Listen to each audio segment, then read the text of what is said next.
Have you ever wondered whether you were designed to be monogamous for life, or if you were more inclined to have multiple relationships, try out polyamory or open relating or whatever else, and you're just wondering, should you even try it? How do you start? What should you do? Well, today's video is going to address those questions. So if you are curious about that, we're going to give you some of our best tips to help you explore, experiment, and open up your relationship without destroying the one you currently have, because that's really important.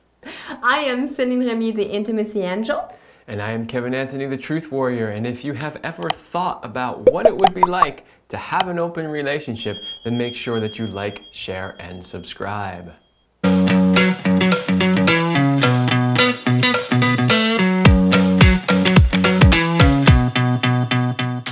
The first thing we want to disclose is that neither a relationship style is better. You think, oh, monogamy is better, or polyamory is better, or swinging is better, or this or that. There are times in life where one or another style fits you better.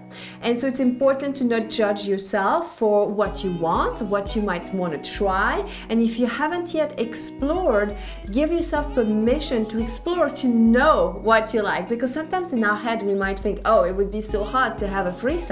But the reality could be very different. And managing multiple people is definitely work. And we'll talk more about that.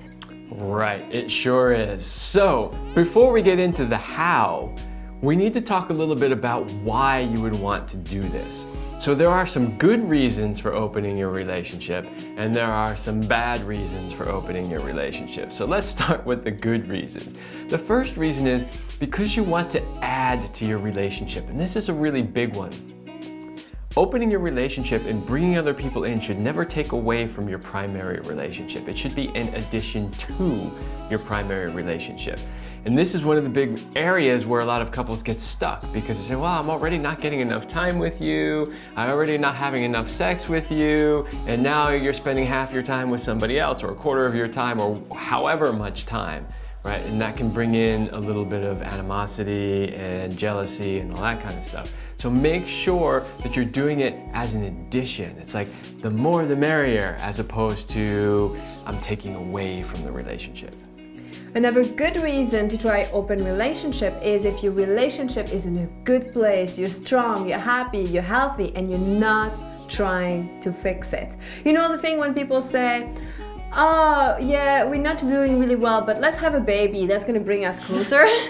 Or let's open a relationship, it's going to bring us closer. That's a recipe for disaster. Absolutely it is. Okay, the next reason you might want to open up your relationship is to spice up a long-term relationship. Maybe you've been in a relationship for a long time, and for whatever reason, you've let it get stale and boring. This is one potential way to kind of spice things up again.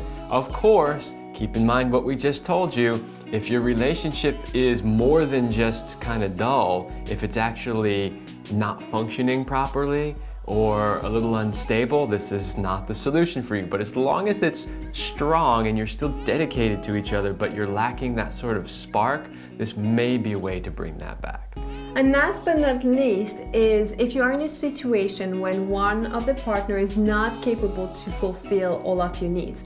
Well, let's be real, your partner can't fulfill all of your needs, they can come close, but there's been a situation where somebody could be ill, somebody might swear off sex for the rest of their lives, and what do you do if you're that partner stuck in that relationship, right? So there are situations. We are big proponents of authenticity, integrity, and truth. So these are not things you should be doing behind their back, but it could be, we have known people where they're like, hey, I don't want to do this anymore, but I want to be in a relationship with you. Why don't you get your needs met somewhere else so you can still have that met and then come back to me? That could also be a possible scenario. All right, so those are some good reasons that you might want to open up your relationship. Let's talk about some of the bad reasons, because we actually see this far too often, where people decide that experimenting with an open relationship is the right thing to do in one of these situations. Like, let's save our relationship by opening it up to bring in so much more drama and energy. No. If you can't handle the one that you've got, and that's not working, what makes you think bringing in additional relationships are going to make it any better or easier? Bad, bad idea. Next one is your partner really wants to, but you don't. Or you really want to, but your partner doesn't. Right? So you can't force somebody to get into an open relationship. If your partner is absolutely a hell no and they're like, look, this is just not for me, I know myself. Or if you try it and then at one point any one of the two is like, this isn't working for me, you need to stop. Another bad reason is just to do it because, hey, everybody else is doing it. It's the latest thing, and you know, it's the cool people do it. So I should do this. I should be more open. I should be more spiritual. I should, like, anytime there's a should, like, you're getting really off track of what your heart really wants. Hey, Will and Jada are doing it now, right? So why shouldn't we all do it? Bad, bad reason. You do what works for you in your relationship, not what everybody else is doing or what the media is writing about. The last bad reason, and we've seen this one quite a bit too, is that one person in the relationship really truly is a swinger at heart. And I'll just very briefly kind of explain a difference between swinging and open relationships, because a lot of people think they're the same thing. In an open relationship, it means that you tend to have more than one lover, but you have a steady group, however many that is, whether it's one additional lover, two additional lovers, but it's the same group, and you are basically expanding your family and developing deeper, longer lasting relationships with those people.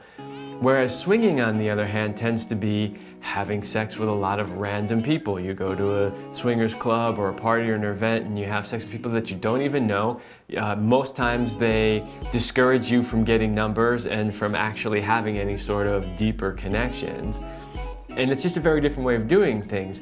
One isn't any better than the other, one isn't right or wrong, but you have to understand the difference, because if what one person wants is really to be a swinger, but they're trying to get that need met through saying, oh, we're going to have an open relationship, it's going to cause problems, because that person is going to keep wanting to bring in new people, and the other person just won't be able to handle it. Absolutely. So you got to be honest with yourself where you are, and if you just want to slip around, have a lot of sex, just admit it and do it. You know, there's nothing wrong with that, but just be honest with yourself and whoever you're having sex with. Absolutely. Okay, so we're going to give you a couple of quick tips. These are some skill sets that you need to have if you want to try an open relationship. We're not going to go in depth into how to develop these skill sets because this video would be way too long. But that's where you have an opportunity, if you really want to do this, to come work with us and we can teach you how to do it right. But here are some skill sets that you need to master. First one, you need to have excellent communication skills. I mean, top-notch communication skills. If you think it's difficult to communicate with one partner, wait until you've got a bunch of partners. It's exponentially harder. Second skill, you need to be better than average at calendaring, meaning scheduling things in your calendar and making it all work, because you are shuffling many different schedules there. This sounds kind of silly, but having been in open relationships and knowing many people in open relationships, we can honestly tell you this is a huge thing that they all complain about. Calendaring. You must master it, and I suggest you use some technology to help you. All right, the next one is you have to have a very high emotional EQ, or emotional intelligence. So what does that mean? It means you have to have a high level of emotional maturity. You need to be able to recognize what you're feeling, clearly communicate it, and deal with it in a way that's not going to take the entire dynamic down into the sewer.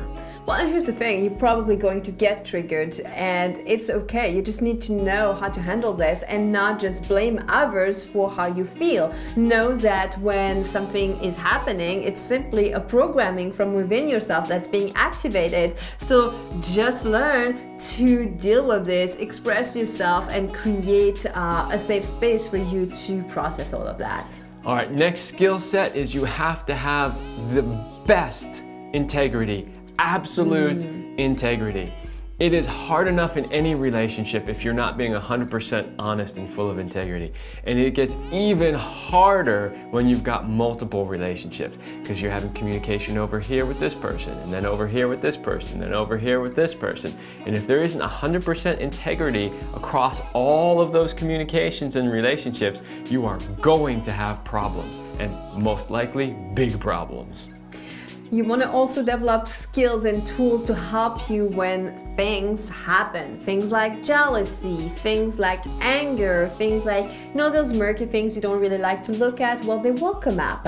And you want to have some tools ahead of time, whether you use a particular methods or use some cards to help you, like whatever it is, communication cards and things like that, just to help you process what arises. And this is something that you should have before, and that's something you should cultivate, because once you get triggered, you go into your reptilian brain, you can't think properly. But if you already have in place the tools and know kind of the path of like, okay, when one of us gets triggered, this is how we behave, this is what we do, then it helps to move out of that survival place where you can't think and shift into your neocortex and start to think bigger and come back into the love.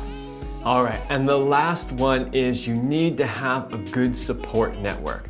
Whether that's friends you can talk with, family you can talk with, people like us that you can work with. When stuff hits the fan, you need somebody that can help you, somebody that, even if it's just to talk to, or somebody that can actually give you those tools or skills that you're missing. So having a strong support network is really, really key. I haven't really seen, and I've seen a lot of open relationships, I haven't really seen any that had zero problems. Yeah. Stuff comes up, we're human, right? Jealousy gets triggered. There's lifetimes of programming in there that can get in the way. So having a strong support network is really important. And it's not just for the negative, because having other people who live the lifestyle you want to live will be so valuable, because they understand what you're going through. They can show you tips, they can tell you what works for them, they can celebrate when you had you have a fantastic like threesome or throuple relationship, or you have multiple love. Like, it's so good to have this community and have people who can cheer you up and support you in times of joy and in times of sadness. Now remember that when it comes to relationship and multiple relationship, it's basically going to add. So it's going to magnify everything that's already there, meaning that if there's a lot of love and juiciness and passion, all of that will get magnified. If there's a lot of like disharmony and anger or jealousy, that will magnify too. So always remember that whenever you add some more, everything gets magnified. Absolutely. Well, there you go. We hope that was helpful for you. And if you're thinking about trying an open relationship, make sure you follow all of the tips that we gave you. Thank you so much for watching today's video, and we will see you in our next video.